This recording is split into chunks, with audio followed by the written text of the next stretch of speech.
కృష్ణా జిల్లా గన్నవరం టీడీపీ కార్యాలయంపై దాడి కేసులో నూజివీడు గన్నవరం సబ్ జైల్లో ఉన్న 20 మంది రిమాండ్ నేటితో ముగిసింది. 20 మందిని గన్నవరం కోర్టుకి హాజరుపరిచారు పోలీసులు. మరొక 14 రోజులు రిమాండ్ విధించింది కోర్టు. సబ్ జైలుకు తరలిస్తున్న సమయంలో వీడియో చిత్రీకరిస్తున్న మీడియా ప్రతినిధులపై దురుసుగా ప్రవర్తించారు ముద్దాయిలు. మా వీడియోలు తీస్తావా అంటూ బెదిరింపు ధోరణిలో మాట్లాడారు ముద్దాయిలు.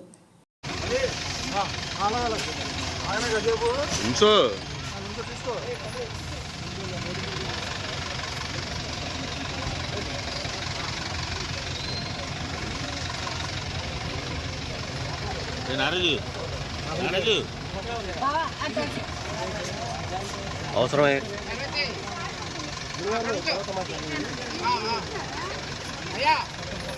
బాబు పక్కన